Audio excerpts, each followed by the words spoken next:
semua karena kemurahan-Mu Tuhan yang berlaku kepada hidup kami sampai hari ini. Terima kasih Tuhan. Terima kasih untuk nafas hidup. Terima kasih untuk kesehatan. Terima kasih untuk pelindungan. Terima kasih untuk apapun yang boleh terjadi di sepanjang minggu ini dalam hidup kami. Terima kasih. Sebelum kami datang Tuhan menghampiri tahta suci, tahta kasih. Sebelum kami beribadah, kami menyadari sebagai manusia pasti mengalami kesalahan dan melakukan dosa yang disengaja pun tidak sepanjang minggu ini. Tuhan, kami mohon ampun. Kuduskan kami, sucikan kami dari dosa pikiran, dosa perkataan, dosa perbuatan, dosa mata, dosa telinga, baik yang disengaja atau tidak. Tuhan, kami mohon ampun. Kuduskan setiap kami, sucikan setiap kami, layakkan kami dalam menghampiri kehadiran kami. Terima kasih buat darah-Mu. Terima kasih untuk pengampunan yang Kau berikan 2000 tahun yang lalu di kayu salib. Terima kasih. Kami bersyukur dan kami percaya Kau sudah mengampuni kesalahan kami. Biar kami boleh belajar dari kesalahan kami dan kami semakin lebih baik dan baik mengasihi. Datanglah kerajaan-Mu, jadilah kehendak-Mu. Ibadah pada pagi hari ini berkati setiap kami. Ajari kami untuk memuji Tuhan. Ajari kami menyembah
Kami ada hanya untuk Engkau Tuhan. Kami sadar bahwa hidup kami hanyalah anugerah, hanyalah kasih karunia. Kami bersyukur kalau kami boleh ada sampai sekarang ini.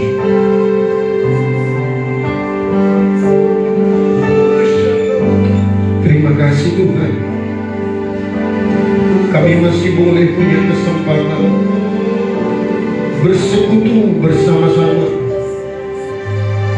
untuk menyenangkan hati-Mu lewat puji-pujian kami, lewat penyembahan yang kami naikkan kepada-Mu. Kiranya hati-Mu disenangkan Tuhan, terlebih lewat hidup kami.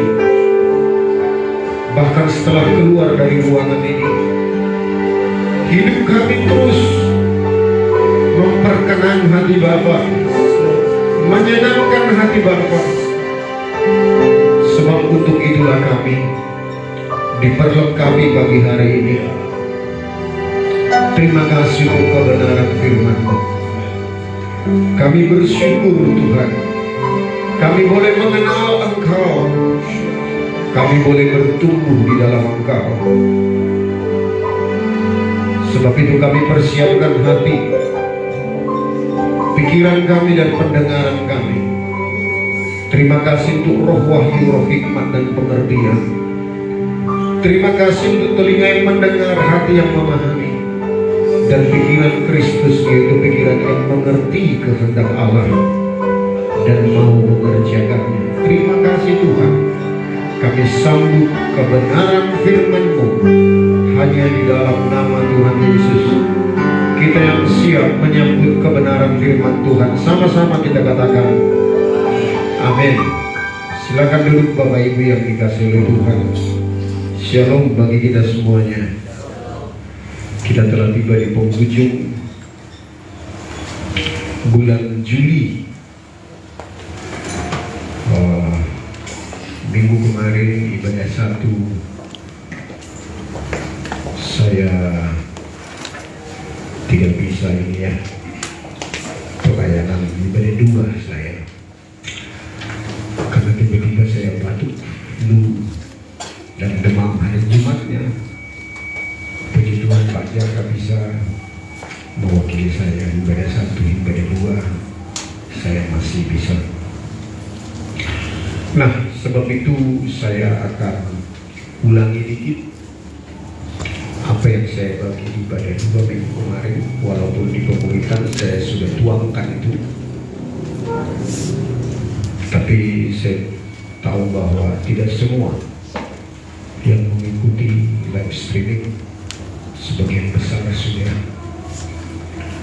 Nah, kita akan pertebal, kita akan perdalam apa yang saya bagikan minggu kemarin. Nah, kita tahu bahwa Yesus telah, saya kutip ya pernyataan ini, telah mempertaruhkan dirinya, hidupnya, seluruh hidupnya hanya untuk kita. Yesus telah mempertaruhkan seluruh hidupnya. Kalimat yang dia luncurkan lewat doa, kalaulah boleh cawan ini lalu daripadaku, tapi biarlah kehendak-Mu Bapa, tapi bukan kehendak-Ku yang jadi. Itu doa dia yang membuat keringatnya bercampur darah. Di sana dia mempertaruhkan seluruh hidupnya. Tafsiran lain daripada dia mengatakan kalimat itu, kalaulah boleh cawan ini lalu daripadaku, artinya Allah Bapa itu berkuasa. Dia punya kuasa untuk menyelamatkan kita tanpa kematian anaknya. Dia berkuasa. Tetapi Yesus sadar bahwa kuasa yang dipergunakan oleh Allah Bapa tanpa kematian anaknya itu telah menyimpang dari kebenaran. Sebab telah dinubuatkan di perjanjian lama tentang kematian Yesus. Jalan-jalannya sudah benar, bahwa dia manusia yang tidak pernah jatuh dalam dosa, sebagai pengganti daripada anak domba yang telah dipersembahkan di perjanjian lama sebagai bayang-bayang daripada anak domba Allah yang sejati. Itulah jalan keluar atas penebusan dosa kita manusia. Sekalipun Tuhan berkuasa, Allah Bapa berkuasa untuk menyelamatkan kita tanpa jalan itu, tetapi Bapa tidak mengambil jalan itu. Yesus pun tidak mengambil keputusan lewat jalan itu. Sebab untuk itulah Yesus diutus oleh Allah Bapa. Amin, Bapak Ibu. Nah, dia mempertaruhkan hidupnya. Nah, pertanyaan di awal, nanti pertanyaan ini akan saya ulang di akhir.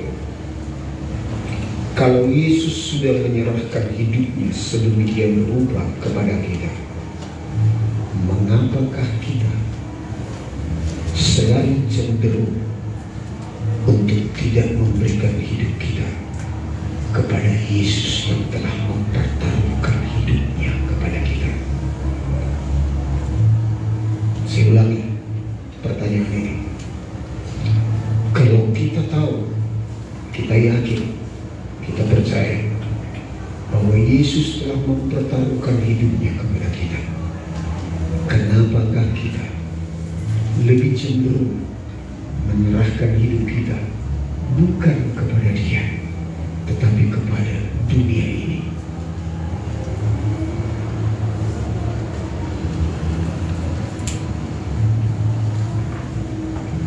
Saya mau memperdalam apa pernyataan Tuhan Yesus yang dikutip dari perjanjian lama yang telah kita ulang-ulang kita renungkan beberapa minggu ini, yaitu dari Markus 12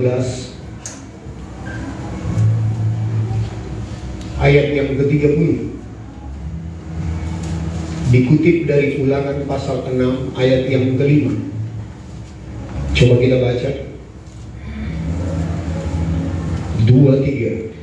Kasihilah Tuhan Allahmu dengan segenap hatimu, dan dengan segenap jiwamu, dan dengan segenap akal budi, dengan segenap kekuatanmu. Bolehkah kalimat ini saya balik? Sekalipun ini penafsiran saya, gak ada dalam kitab, tapi dari pengertian yang dalam, bolehkah kalimat ini patut kita renungkan? Firman ini berbicara kepada Tuhan sendiri. Kasihilah manusia. Ini firman ini kepada Tuhan. Kasihilah manusia dengan segenap hatimu, munya huruf besar, dan dengan segenap jiwamu, dan dengan segenap akal budimu, dan dengan segenap kekuatanmu. Munya huruf besar. Apakah Tuhan sudah melakukan ini kepada kita?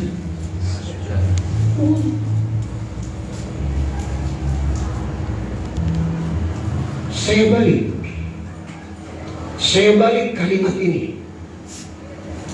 Sekalipun firman ini tidak ada tertulis di Alkitab, tetapi dari pengertian pengenalan kita akan Tuhan, yang saya katakan tadi, Tuhan telah mempertaruhkan hidupnya.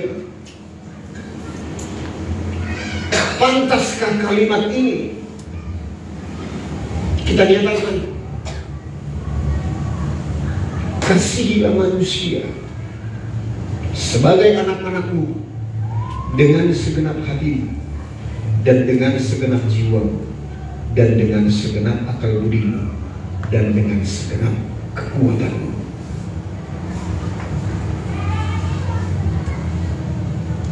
Pantaskah kalimat ini sebagai pernyataan kepada Tuhan Allah kita yang telah mempertaruhkan seluruh hidupnya kepada kita?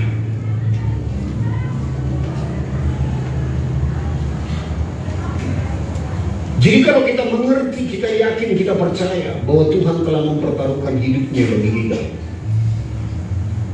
maka dengan sadar kita akan menyerahkan hidup kita kepada Tuhan. Amin, Bapak Ibu. Nah, apa yang membuat kita jadi bangun? Apa yang membuat kita jadi bangun mengikut Tuhan? Karena ada istilah agama. Istilah agama itu adalah berbeda waktu kita beribadah kepada Tuhan dengan hidup sehari-hari, hidup di dunia ini. Dipisahkannya antara hidup beribadah kepada Tuhan dengan hidup sehari-hari. Itu agama. Bukankah kita sering juga orang Kristen, orang percaya memperlakukan hidup ini seperti itu? Amin, Bapak Ibu. Misalkan setelah kita beribadah seperti tadi, saya sengaja, saya bilang saya duduk di tengah-tengah. Hari-hari ini saya pengen berada di tengah-tengah jemaat. Betul-betul di tengah-tengah. Nah, saya perhatikan bagaimana larutnya kesadaran jemaat untuk memuji menyembah Tuhan, tidak berangan-angan lagi, benar-benar larut dalam penyembahan, benar-benar menyatukan hati pikiran di perkataan yang keluar lewat pujian penyembahan. Tidak perlu lagi diajak-ajak WL untuk angkat tangan, berdiri, tetapi dari kata-kata pujian itu ada yang berespon di awal, ada yang berespon di tengah, ada yang berespon di akhir. Kata-kata pujian itu menuntun jemaat untuk bangkit berdiri, meresponi hadirat Tuhan. Nah, begitu. Saya pengen menyadari itu. Saya pengen jemaat menyadari itu. Nah, lihat Bapak Ibu, waktu kita benar-benar mulai menyadari itu di dalam penyembahan, akan lebih mudah waktu kita hidup di luar sana memerintahkan kepada tubuh kita untuk sepakat dengan firman Tuhan. Akan lebih mudah. Kalau kita mudah dalam beribadah, memerintahkan tubuh ini sepakat dengan kata-kata dalam pujian, mengangkat tangan, bertepuk tangan, memuji menyembah Tuhan, akan jauh lebih mudah ketika kita melakukan itu sepakat dalam beribadah, dan ketika kita hidup di luar sana sepakat juga tubuh kita untuk melakukan apa yang diperintahkan oleh pikiran kita, perasaan kita, kehendak kita yang sudah terlebih dahulu sepakat dengan firman Tuhan. Amin, Bapak Ibu. Akan lebih mudah. Nah, begitu. Nah, kesadaran akan hal itu membuat kita lebih mudah larut hidup bersama dengan Tuhan. Nah, apa yang mau saya sampaikan tadi adalah hidup beragama adalah hidup memisahkan diri antara beribadah dengan hidup sehari-hari. Padahal firman Tuhan jelas mengatakan dalam Roma 12 ayat 1, persembahkanlah tubuhmu sebagai persembahan yang hidup, yang kudus dan berkenan, itu adalah ibadahmu yang sejati. Jadi waktu kita mempersembahkan tubuh kita hidup di luar sana dalam hidup sehari-hari, itu adalah ibadah kita yang sejati. Jadi artinya kita tidak boleh memisahkan antara hidup beribadah di ruangan ini dalam saat teduh, dalam konsep bersama-sama, dengan hidup di luar sana. Sebab itu adalah ibadah kita yang sejati. Nah, bukankah kita seringkali mengalami keadaan seperti ini? Waktu kita beribadah seperti ini, kita konsen kepada Tuhan. Tetapi ketika kita keluar dari ruangan ini, kita langsung putus hubungan dengan Tuhan tanpa sadar. Jemuranku gimana ya? Masakanku gimana ya? Apa yang kami makan siang hari ini ya? Kemana kami makan ya? Lalu hari Senin kita bangun setelah saat teduh, kita larut bersama dengan Tuhan dalam pujian, penyembahan, dalam doa, dalam kebenaran firman Tuhan saat teduh. Tetapi setelah itu kita langsung berpikir, apa yang kukerjakan hari ini ya? Kita langsung memisahkan diri dengan Tuhan oleh karena kesibukan kita sehari-hari. Bukan berarti kita berdoa di kamar doa 24 jam dalam sehari, bukan. Artinya begini, kita bisa tetap larut, kita tetap bisa memperlakukan hidup sehari-hari, tetapi jangan tinggalkan Tuhan. Amin. Kita harus genapi apa yang dikatakan oleh firman Tuhan. Kerjakanlah segala sesuatu sama seperti untuk Tuhan. Amin. Jadi kita nggak meninggalkan Tuhan walaupun kita sibuk bekerja, walaupun kita sibuk dengan kesibukan kita sehari-hari. Kita nggak meninggalkan Tuhan. Ibu-ibu memasak, boleh kan tanya kepada Roh Kudus kan?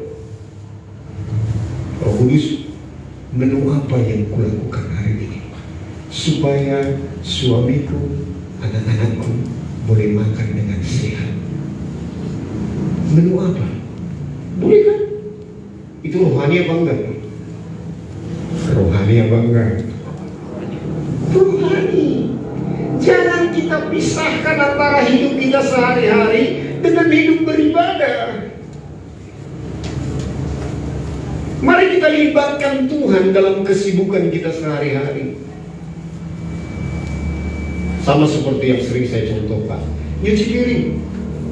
Tuhan, biar aku menyuci piring ini seperti Engkau menyucikan aku dari dosa dengan darah-Mu, dengan firman-Mu. Amin, Bapak Ibu. Begitu juga waktu bekerja. Waktu kita bekerja, selama ini paradigma kita bekerja hanya untuk upah.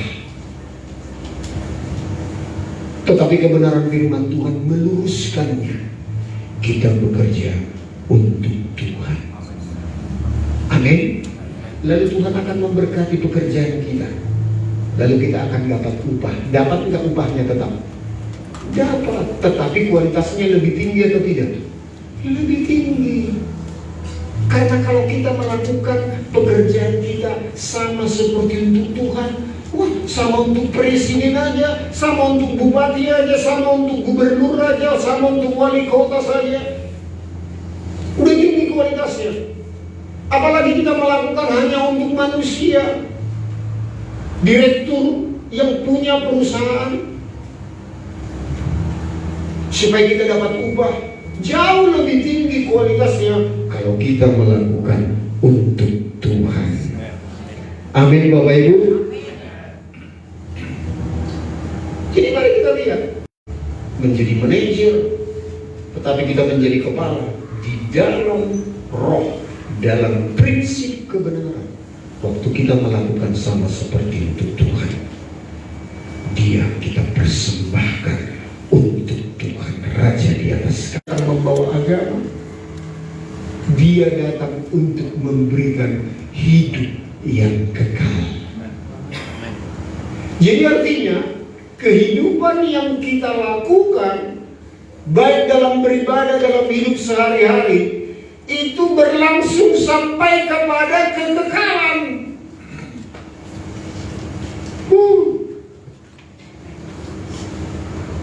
Itu berlangsung sampai kepada kekekalan.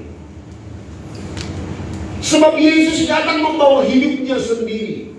Dia menawarkan hidupnya sendiri. Aku datang untuk memberikan mereka hidup penuh kelimpahan. Hidup penuh kelimpahan sering sekali saya kutip, yaitu hidup yang penuh kualitas secara rohani. Itu hidup penuh kelimpahan di sana. Itu artinya kita, manusia rohani kita, dibawa kepada kekekalan. Kodrat ilahi kita, hati nurani kita yang telah ditulisi dengan kebenaran kita. Mulai mengajarkan ini, Ulangan 6 ayat 6 sampai 9. Ya, tetapi apabila engkau berbaring dan apabila engkau bangun, haruslah juga engkau mengikatkannya sebagai tanda pada tanganmu, dan haruslah itu menjadi lambang di dahimu, dan haruslah engkau menuliskannya pada tiap pintu rumahmu dan pintu gerbangmu. Kembali ke ayat 7. Lihat Bapak Ibu, lihat, di perjanjian lama Tuhan hanya sudah mengajarkan, dikatakan ajarkanlah ini berulang-ulang kepada anak-anakmu pada saat engkau duduk, pada saat engkau berbaring, pada saat engkau bangun. Ikatkanlah ini di tanganmu dan tuliskanlah ini dalam dahimu. Kira-kira terjemahan ayat ini adakah selain daripada maknanya, yaitu dalam seluruh kehidupan kita? Ada nggak makna lain daripada selain itu? Pada saat engkau duduk, pada saat engkau dalam perjalanan, pada saat engkau bangun, dan pada saat engkau berbaring. Ikatkanlah itu di tanganmu, artinya waktu engkau bekerja, di dahimu, artinya waktu kita memikirkan apa yang kita pikirkan dalam hidup ini. Ikatkanlah itu pada tiang pintu rumahmu, artinya menjalankan rumah tangga. Lalu apakah ada artinya ini selain daripada dalam seluruh kehidupan kita? Betul nggak Bapak Ibu? Amin. Nah, bolehkah saya pinjam kalimat ini, saya wakilkan dengan bahasa saya, yaitu begini: lakukanlah firman Tuhan sesadar-sadarnya.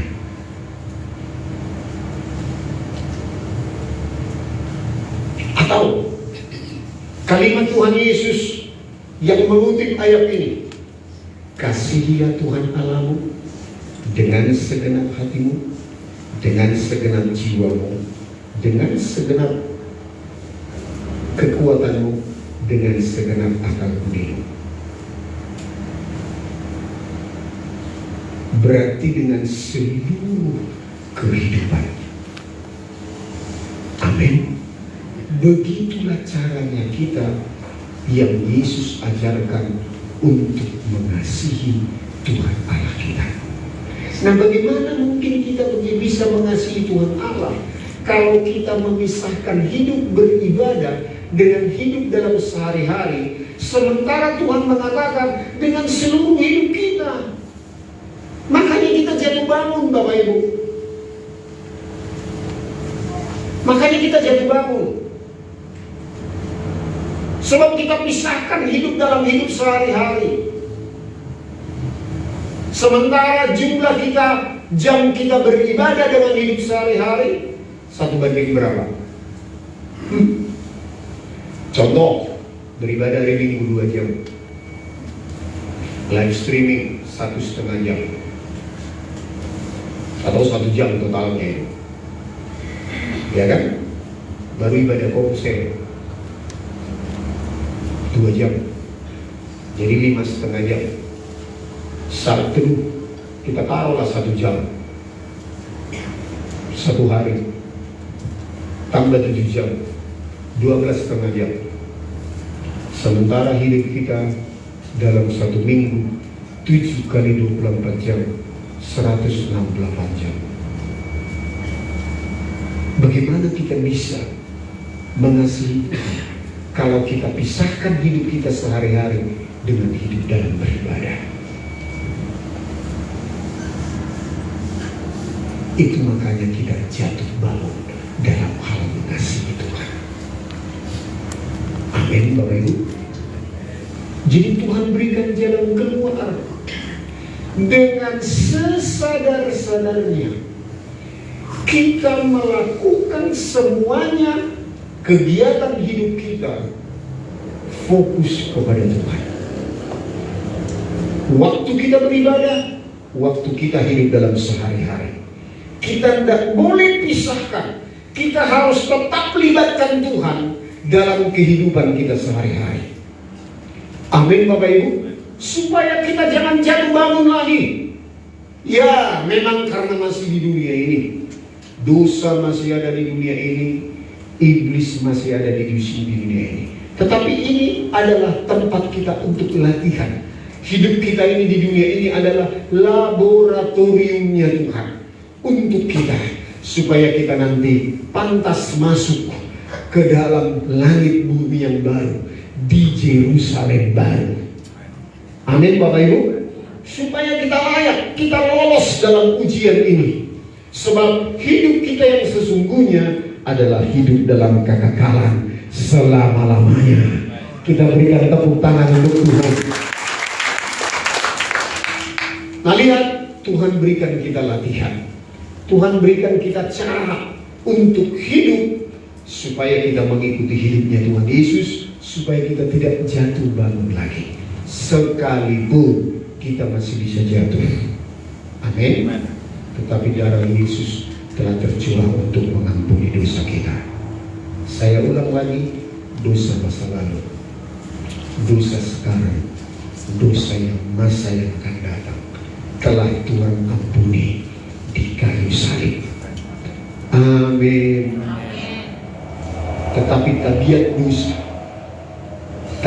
dosa, kecenderungan untuk berbuat dosa, kodrat dosa yang kita warisi dari Adam dan Hawa, kita harus perjuangkan, mematikan manusia lama kita, supaya itu tidak dibawa atau memang tidak bisa dibawa kepada kekekalan. Tetapi yang paling bisa kita bawa, kodrat ilahi. Amin Bapak Ibu. Sebab itu kita perjuangkan mematikan manusia lama, mematikan manusia dosa, supaya kita melahirkan manusia baru, kodrat ilahi. Sebab itulah yang bisa kita bawa kepada kekekalan. Sebab di sorga, Lucifer aja ketika jatuh dalam dosa kesombongan, dia dibuang ke bumi. Jadi di sorga tidak ada hidup najis. Betul nggak Bapak Ibu? Betul nggak? Sebab dampak dari dosa tidak ada lagi langit bumi yang baru. Iblis pun telah dibuang di masa itu. Iblis pun telah dibuang dan dihukum di neraka. Nah tinggal apa yang mempengaruhi kita berbuat dosa? Kodrat dosa itu. Nah sebab itu kita perjuangkan untuk kita matikan. Amin. Kenapa saya berulang-ulang mengatakan ini? Firman Tuhan berkata, ajarkan yang nempel supaya lengket. Nah, apa yang perlu kita perjuangkan hidup di dunia ini? Hanya satu. Hukuman dosa telah ditebus oleh Yesus di kayu salib. Amin. Kodrat dosa itu yang harus kita perjuangkan, kita matikan.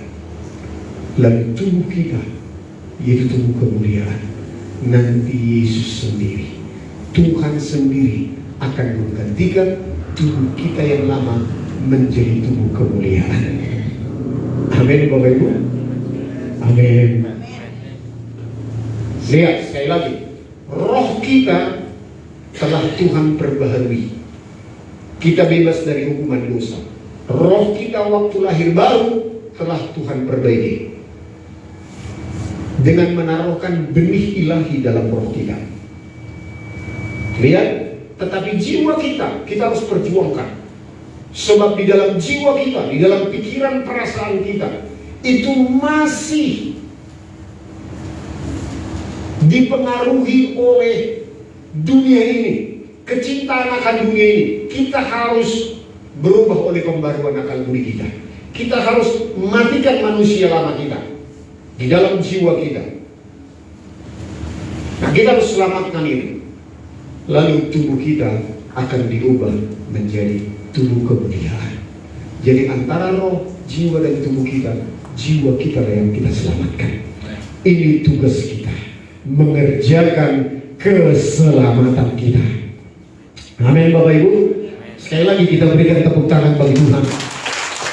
Nanti waktu kita tidak memisahkan hidup kita, waktu beribadah dengan hidup sehari-hari, itu artinya, saya ulang lagi, sesadar-sadarnya. Nah, apa yang perlu kita sadari? Beberapa kebenaran firman Tuhan, inti atau pondasi kita mengikut mengasihi Tuhan. Yang pertama, sebagai pondasi yang kuat, yang tidak bisa hilang waktu kita beribadah, waktu kita hidup dalam sehari-hari, ini pondasi ini tidak bisa hilang dari perenungan kita.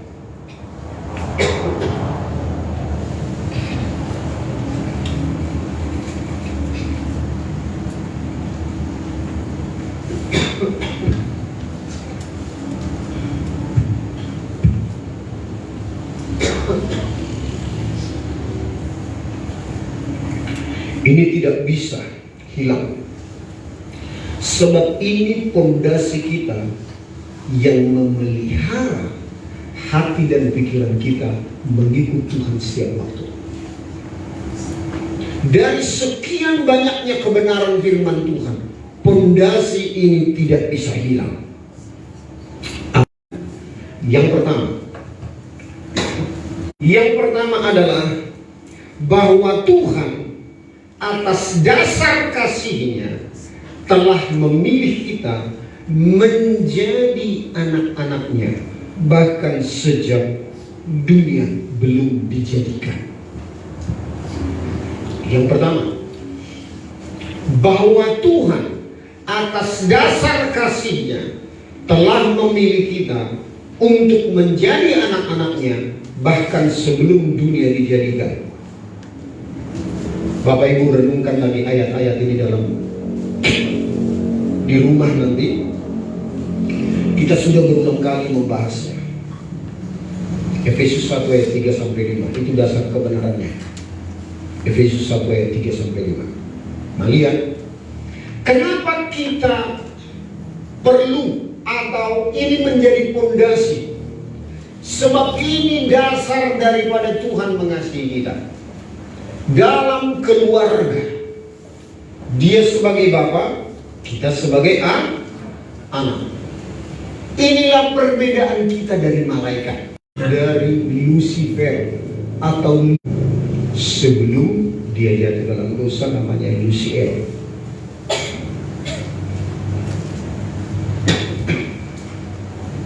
Lihat Bapak Ibu, kita telah mendengar waktu Tuhan menciptakan Adam dan Hawa di Taman Eden, Lucifer berkata kepada Tuhan, ini dalam khotbah imajinatif, siapa lagi yang menyembahmu Tuhan? Karena dia pemimpin pujian penyembahan yang jatuh dalam dosa kesombongan. Tuhan telah membuang dia dari surga ke bumi sebelum nanti dia dibuang ke neraka, dihukum. Nah, dia berkata kepada Tuhan, siapa lagi yang menyembahmu?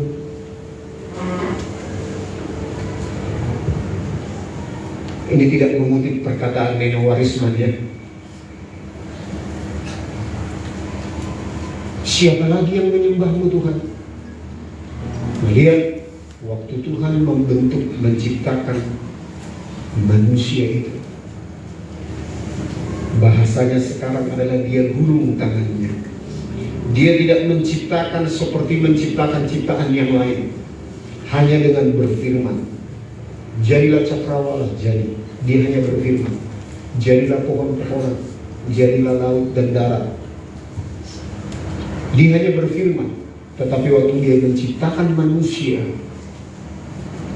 dia menciptakan lewat dia bekerja. Dia bentuk tanah liat itu dengan tangannya. Dia kotori tangannya. Lalu dia hembuskan nafas heyehnya, rohnya, sehingga tanah liat itu berubah menjadi makhluk hidup, bahkan menjadi manusia Allah. Roh Allah yang dihembuskan itu bukan angin itu, tapi roh Allah. Bahasa aslinya berasal dari kata Zoe. Zoe artinya kehidupan yang esensial, kehidupan yang berasal dari Tuhan. Makna yang kedua dari kata hidup adalah bios. Bios adalah hidup. Dari sana lahir kata bioskop, biosfer, biologi. Itu kehidupan yang normal, biasa saja dalam makhluk hidup. Tetapi kata Zoe adalah kehidupan yang dari Allah, yang otentik, yang esensial, yang potensial. Itu yang dihembuskan oleh Tuhan kepada Adam. Itulah yang tinggal di dalam hidup kita hari-hari ini. Roh Kudus, waktu kita menerima Yesus sebagai Tuhan dan Juru Selamat, dikatakan Roh Kudus diberikan sebagai tanda, sebagai materai dalam hidup kita.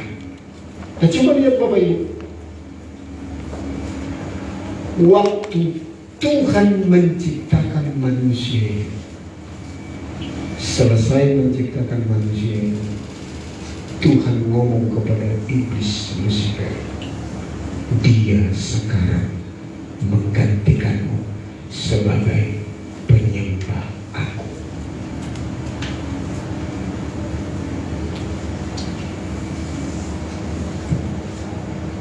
Supaya kita menyadari sebagai anak-anak Allah, waktu kita telah lahir baru, kita diangkat dari budak dosa menjadi anak-anak Allah. Supaya kita menyadari pondasi ini. Inilah pernyataan yang diberikan oleh Bapa kepada anaknya setelah dibaptis. Inilah anak yang kukasihi, kepadanya aku berkenan. Kalau kita menyadari kita sebagai anak-anak Allah, Bapa berkenan kepada kita oleh darah anak domba. Mari saya ingatkan kembali Bapak Ibu, di perjanjian lama, waktu anak domba itu dibawa oleh orang Yahudi, yang diperiksa, yang dikonseling siapa? Apakah orang yang membawa domba itu? Apakah imam? Ada ngomong-ngomong konseling, kenapa kau berbuat dosa? Ada?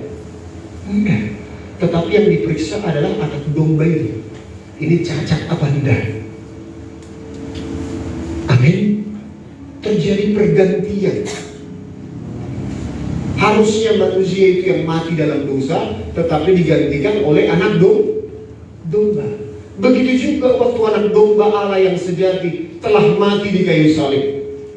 Lalu waktu kita jatuh dalam dosa, iblis datang untuk menuduh dan mendakwa kita. Kita boleh berkata, periksa anak domba Allah.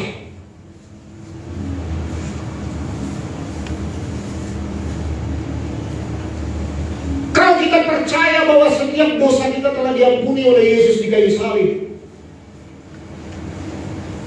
Allah Bapa tidak melihat dosa pelanggaran kita, Allah Bapa melihat anak domba Allah yang telah mewakili kita untuk mati di kayu salib.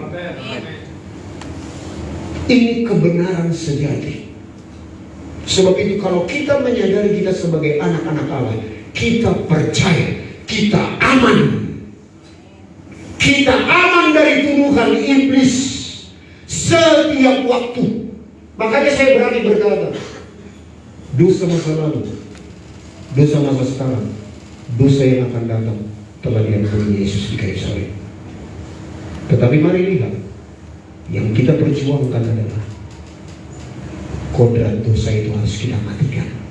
Sebab itulah potensi untuk melahirkan dosa demi dosa demi dosa lagi. Amin. Yang perlu kita bereskan adalah tabiat dosa manusia lama kita itu.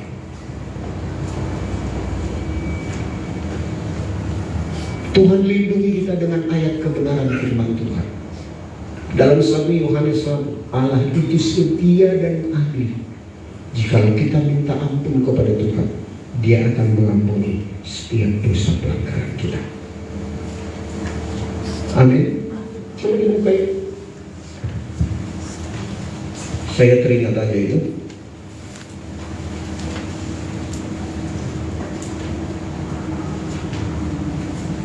Satu Yohanes 1 ayat yang ke-9.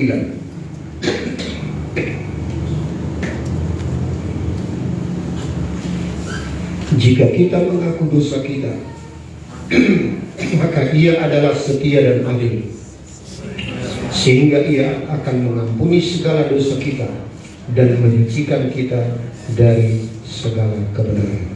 Aman gak? Aman gak mengerti kebenaran firman Tuhan ini?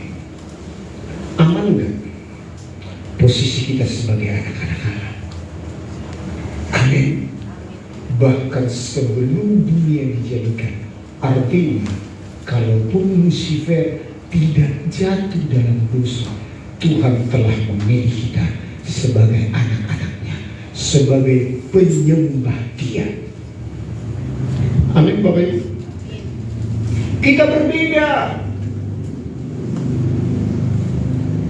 Saya sudah pernah bahas ini, kita berbeda. Malaikat tidak diciptakan segambar dengan Allah, tapi yang diciptakan segambar dengan Allah adalah kita anak-anaknya. Segambar dengan Allah artinya bukan seperti orang Batak, bukan seperti orang Manado, orang Jawa, atau suku-suku lain, atau seperti orang luar negeri. Bukan seperti itu. Tetapi dikatakan menyembah Dia dalam roh dan kebenaran. Roh Allah yang telah dihembuskan kepada kita, itulah hidup Allah sendiri. Itulah DNA yang kita terima dari Bapa kita. Kita berikan dulu kemuliaan atau tepuk tangan bagi Tuhan Allah kita. Itulah yang membuat kita berbeda dari malaikat. Malaikat hanya makhluk kudus. Nah sekali lagi ya, sekali lagi. Saya berikan pernyataan, apakah Bapak Ibu setuju? Ini lewat perenungan pribadi. Melihat bahwa Tuhan telah mencipta, yang telah merencanakan bahwa kita diciptakan sebagai anak-anaknya dalam kasih-Nya sebelum dunia dijadikan. Oke? Melihat, menimbang hal itu, pantaskah saya menyampaikan pernyataan ini? Pernyataan itu adalah ini, bahwa surga tidak sempurna kalau manusia itu tidak ada. Apakah surga waktu malaikat, makhluk-makhluk kudus ada di surga sudah sempurna? Surga itu sudah ada sebelum dunia ada. Tapi lain nanti surga langit bumi yang baru. Lain itu. Itu setelah penghakiman ada. Nah lihat Bapak Ibu, pertanyaan saya, apakah surga kurang sempurna ketika anak-anak Allah yaitu manusia tidak ada?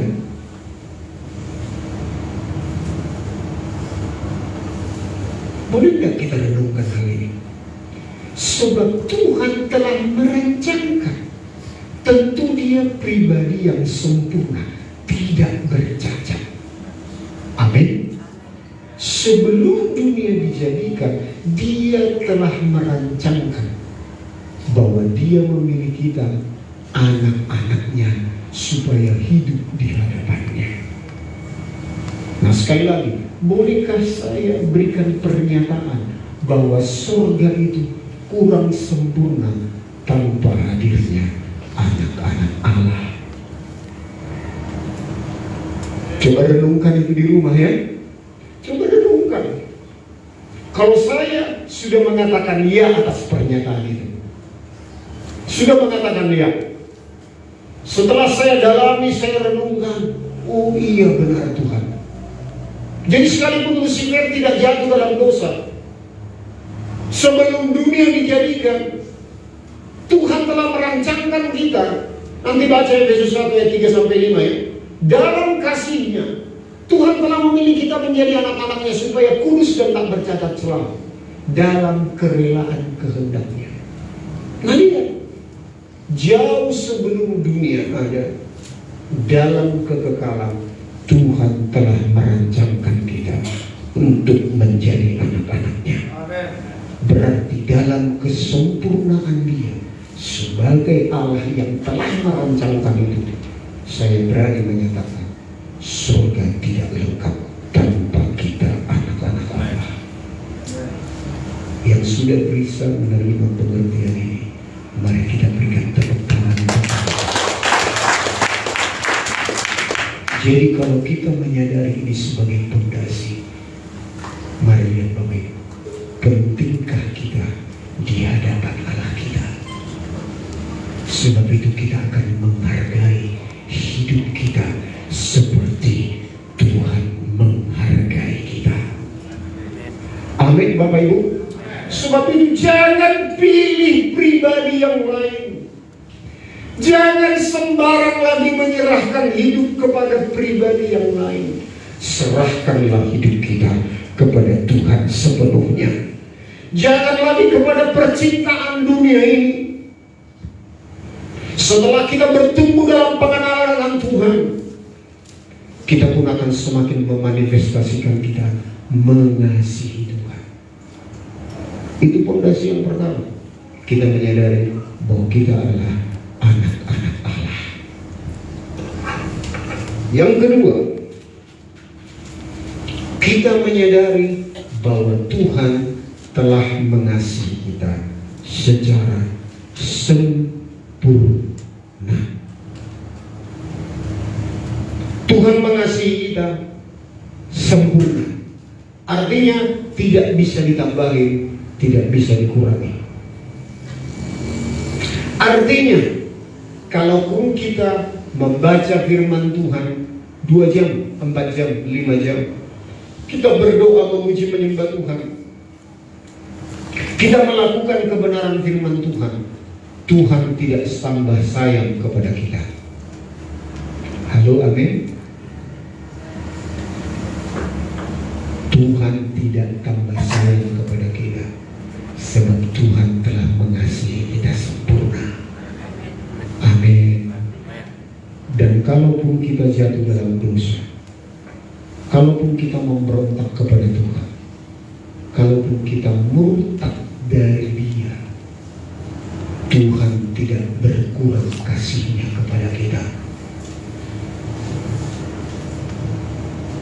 Yang sepakat boleh katakan amin. Sebab Tuhan tidak bisa dikurangi kasih-Nya. Dia telah sempurna dalam hal mengasihi kita, Cuma kalau kita murtad, kita terbuang dari Tuhan. Itu efek dari tabur tuai. Kalau kita melanggar kebenaran firman Tuhan, itu efeknya. Efeknya kita mengasihi Tuhan, efeknya kita bertumbuh dalam mengenal Tuhan, kita bertambah kasih kita kepada Tuhan, kita bertambah memuji menyembah Tuhan, kita bertambah mengasihi, melakukan apa yang diperintahkan Tuhan. Amin. Efeknya adalah kita yang semakin memanifestasikan kita mengasihi Tuhan. Bukan Tuhan bertambah kasihnya kepada kita, bukan Tuhan berkurang mengasihi kita. Nah, sebab itu, kalaupun kita jatuh bangun dalam dosa, yang penting kita sadar, bertobat, menyesal, dan berbalik dari jalan-jalan yang jahat. Ingat, sejauh tarikan nafas kita, sejauh itu Tuhan menerima kita. Amin. Itu dampaknya kalau kita memegang pondasi ini, bahwa Tuhan telah mengasihi kita sempurna. Jadi mari dengarkan kata Tuhan, jangan dengarkan karena kata orang.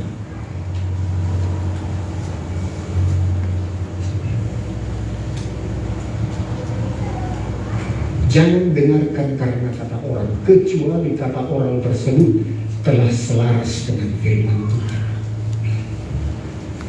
Nah, makanya di awal tahun yang baru, tanggal 1 Januari, saya masih ingat, hidupku bukan aku lagi.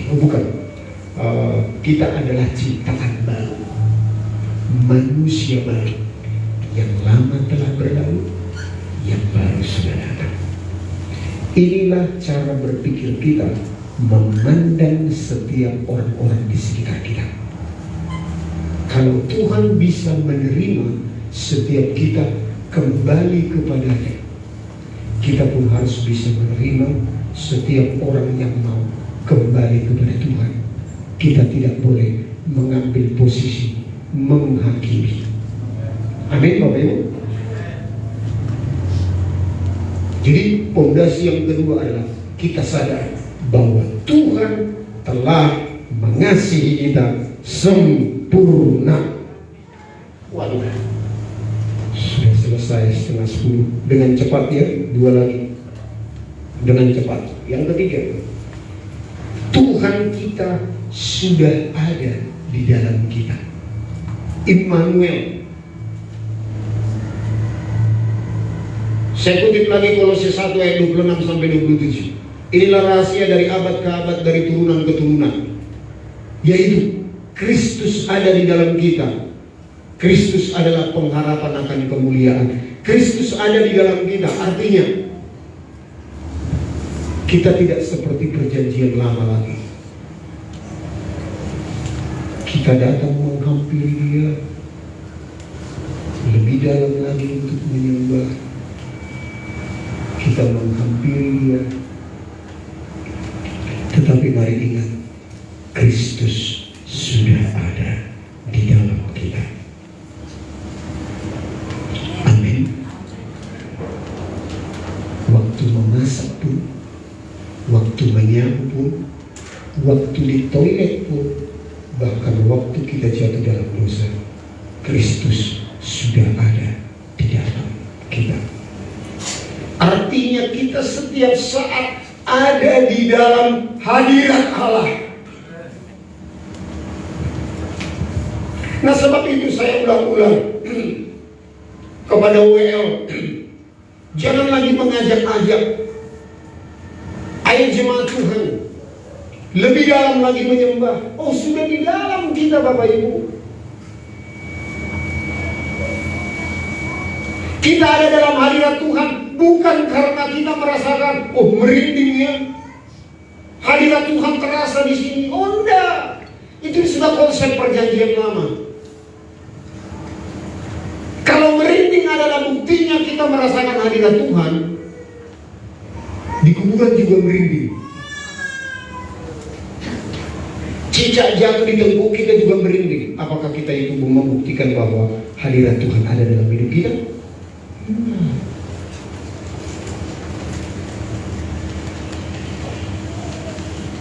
di ruangan ini, di rumah kita, di pekerjaan kita, di kesibukan kita sehari-hari, Tuhan hadir dalam hidup kita. Amin. Makanya kita memperlakukan hidup kita memperlakukan pekerjaan kita jadi relevan. Kita melakukan sama seperti untuk Tuhan, sebab Dia hadir setiap waktu dalam hidup kita. Dia Allah Immanuel. Dia Allah yang ada di dalam kita. Mata Tuhan menjelajah atas seluruh muka bumi ini. Dia memperhatikan orang yang sungguh-sungguh kepada Dia. Lalu Dia mengerahkan kekuatannya kepada kita. Wow, apakah luar biasa kalau kita menyadari ini, Bapak Ibu, bahwa Tuhan hadir dalam hidup kita setiap waktu. Itu adalah fondasi yang ketiga. Nah, lihat apa bedanya orang yang merasakan hadirat Tuhan dengan orang yang tidak merasakan hadirat Tuhan. Bukan dengan merinding, bukan. Tapi orang yang merasakan hadirat Tuhan adalah orang yang menyadari bahwa dia memiliki hubungan dengan Tuhan. Intimasi. Hubungan dengan Tuhan artinya selalu merenungkan firman Tuhan, menyadari Tuhan hadir dalam hidupnya.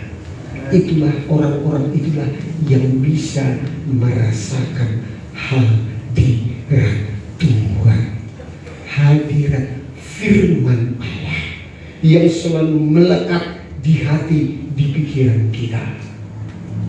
Halo, amin Bapak Ibu. Apakah kita berbahagia menyadari fondasi ini dalam hidup kita? Bahwa kita sebagai anak-anak Allah, bahwa Tuhan kita menyadari bahwa Tuhan mengasihi kita dengan sempurna. Bahwa ketiga, Tuhan hadir setiap waktu dalam hidup kita. Amin. Yang keempat, ini boleh dilanjut sampai yang kelima, ketujuh, tapi ini saya simpulkan bahwa pengharapan kita adalah Allah bersemayam di tengah-tengah kita. Waktunya saya pinjam lah ya. Saya pinjam sebab ini belum saya bagikan di ibadah sebelumnya. Ini saya bagikan di ibadah 2 minggu kemarin. Ini sangat penting. Ini dasar pengharapan kita. Ini dasar dari saya tadi berkata bahwa apa yang kita lakukan di dunia ini itu membawa dampak sampai kepada kekekalan. Nah, lihat Bapak Ibu, apa yang kita lakukan di dunia ini membawa dampak kepada kekekalan. Mari kita buka Wahyu 21 ayat 3. Bahwa Allah bersemayam di tengah-tengah kita. Kita baca. Ini penglihatan Yohanes di Pulau Patmos yang belum tergenapi. Nanti digenapi ketika kita sudah diangkat. Amin. Wahyu 21 ayat 3. Kita baca ya. 2-3. Lalu aku mendengar suara yang nyaring dari tahta itu berkata, lihatlah, kemah Allah ada di tengah-tengah manusia, dan Dia akan diam bersama-sama dengan mereka. Mereka akan menjadi umat-Nya, dan Ia akan menjadi Allah mereka. Lihat di Yerusalem baru ini di Yerusalem baru ceritanya. Allah tinggal diam bersemayam di tengah-tengah umat-Nya. Apa yang membuat Allah diam bersemayam di tengah-tengah umat-Nya? Itu karena kita telah mengerjakan kehidupan di dunia ini yang membuat Allah menyatakan pribadinya dalam hidup kita. Kita lihat buktinya. Yohanes pasal 14 ayat 20-21. Ini firman Tuhan waktu disampaikan Yesus kepada murid-muridnya. Waktu kita mengerjakan ini, Allah menyatakan pribadi di dalam hidup kita. Yohanes 14 ayat 20 sampai 21. Kita baca sama-sama.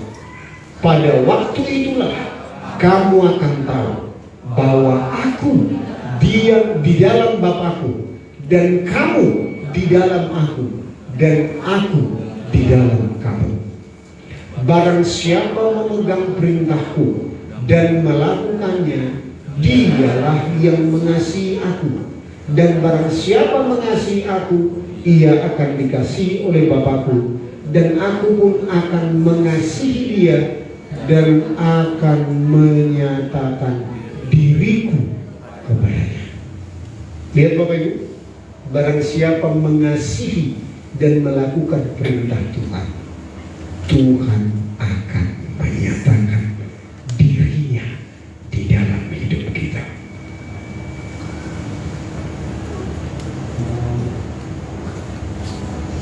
Amin.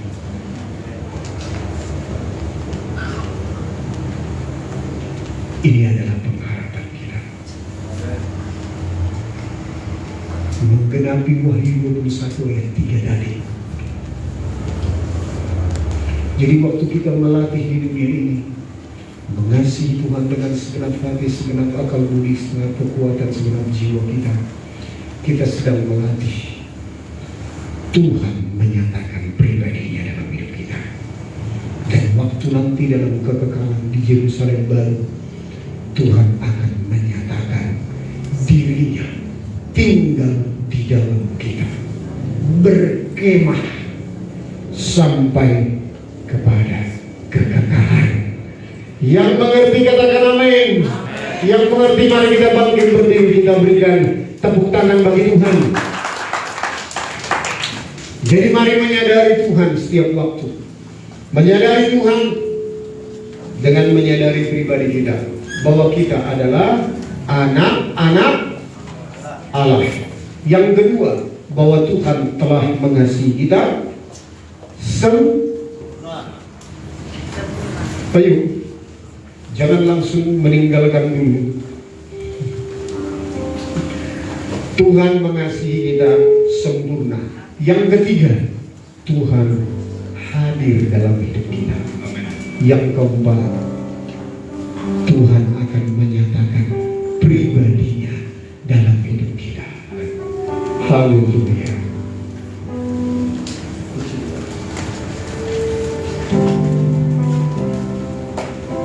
Ku cintakan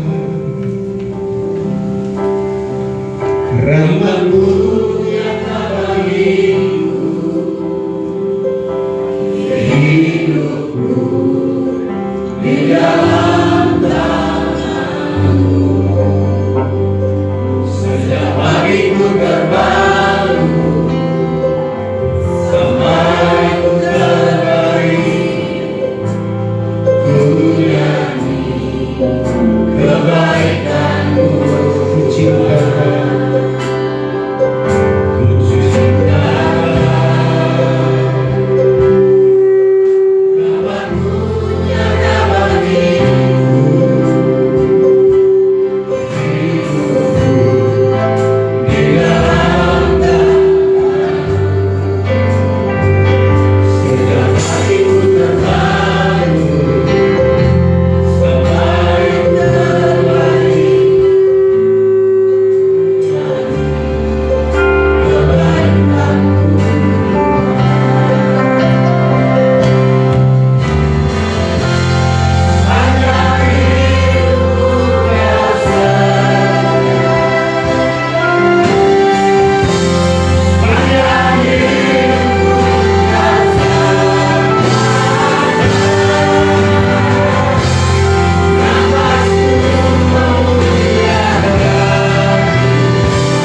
yakin dan percaya.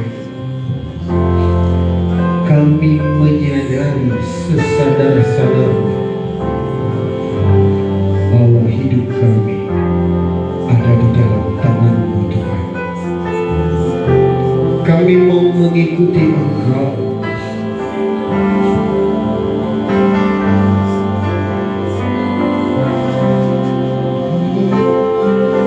Kami mau mengikuti perintah-Mu bahwa mengasihi Engkau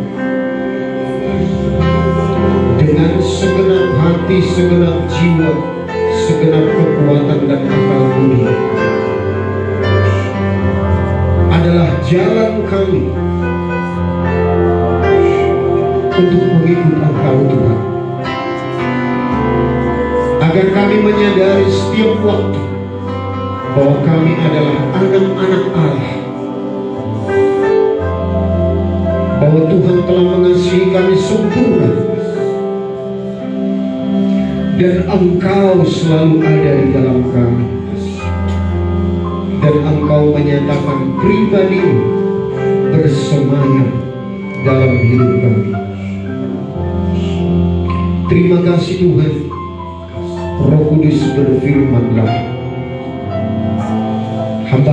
hamba-Mu telah berhenti berbicara, tetapi Engkau tidak pernah berhenti berbicara. Roh Kudus, nyatakanlah pribadi-Mu dan kebenaran dalam hidup kami. Berkati setiap umat-Mu Tuhan sepanjang minggu ini dengan penyertaan-Mu, perlindungan-Mu, penjagaan-Mu, bahkan penyediaan-Mu Tuhan. Berkati setiap keluarga-keluarga, suami, istri, dan anak-anak. Berkati setiap anak-anak kami yang bersekolah, dan berkat-Mu Tuhan tercurah atas kami yang bekerja, berusaha. Engkau memberikan hikmat, pengetahuan, akal budi, sehingga kami melakukan itu semuanya sama seperti untuk Tuhan. Terima kasih Bapak. Kami bersyukur lewat hidup kami, keluarga kami diberkati, lingkungan kami diberkati, orang-orang di sekitar kami diberkati oleh Tuhan. Kami sedang membangun budaya kerajaan Allah di tengah-tengah kehidupan kami. Terima kasih Tuhan. Sebelum kami berpisah, biar kami menengadahkan tangan kami dan wajah kami kepada Bapa di surga. Turunlah kiranya atas-Mu berkat kasih karunia. Tuhan menghadapkan wajah-Nya kepadamu dan memberikan engkau anugerah yang berlimpah-limpah dari Allah Bapa di dalam Anaknya yang tunggal, dan persekutuan kuat kuasa yang manis dari Roh Kudus menyertai kita sekalian dari saat ini sampai Maranatha, bahkan sampai kekal selama-lamanya. Kita yang diberkati dan diutus menjadi berkat, sama-sama kita katakan amin. Silakan duduk Bapak Ibu yang dikasihi oleh Tuhan. Ada pengumuman dari diaken.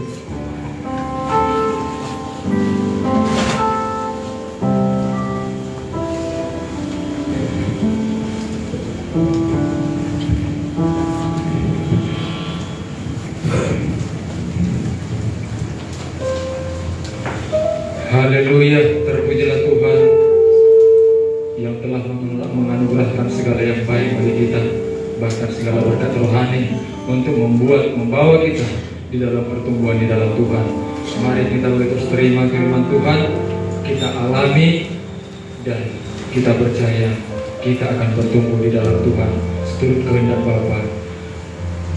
Untuk pengumuman kita sepekan ini, Bapak Ibu Saudara kasih dalam Tuhan, sama seperti biasa di hari Rabu kita ada live streaming di tempat ini lewat Facebook GBI Kapling Marlegot. Ada live streaming bagi mungkin jemaat yang baru boleh bergabung di sana.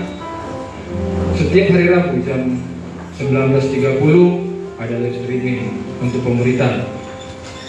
Yang berikutnya di Komsel mungkin masih ada yang belum terlibat dalam komsel. Kami mengajak dari pelayan di tempat ini, bergabunglah di dalam komsel untuk boleh bersama-sama mengalami pertumbuhan di dalam Tuhan. Baik juga ibadah komsel yang dijadwal masing-masing. Kalau di kami itu di setiap hari Jumat, atau di komsel lain juga mungkin sama sebagai besar. Hari Sabtu juga ada ibadah pemuda dan tambahan bagi kita semua. Nanti setelah ibadah ini, pemusik semuanya boleh kumpul sebentar. Kita ada arahan dari ketua tim musik kita untuk kita pelayan tim musik. Nanti habis ibadah boleh kumpul sebentar. Dan ibadah dan persembahan kita, ada ibadah persembahan pembangunan di depan dan persembahan berikan yang terbaik untuk Tuhan dan semua untuk kemuliaan bagi nama Tuhan. Berikutnya juga bagi saudara kasih dalam Tuhan, saya percaya mungkin 2 minggu ini ada banyak kita mungkin di proses lewat kesehatan ya. Ada banyak jemaat Tuhan kami juga sesi rumah mengalami seperti itu ya. Biarlah tetapi tidak mengurangi kasih Tuhan bagi kita. Kita juga boleh sama-sama mengurangi semangat kita di dalam Tuhan. Kita boleh bersama-sama beribadah. Biarlah kesehatan, pemulihan terus kita alami di dalam Tuhan, untuk kita boleh terus bertumbuh di dalam Tuhan. Terpuji nama Tuhan. Itulah pengumuman kita sukan. Tuhan Yesus memberkati. Selamat hari Minggu Bapak Ibu. Sambil membawa senang ke depan dan pulang kita akan melihat namanya Tuhan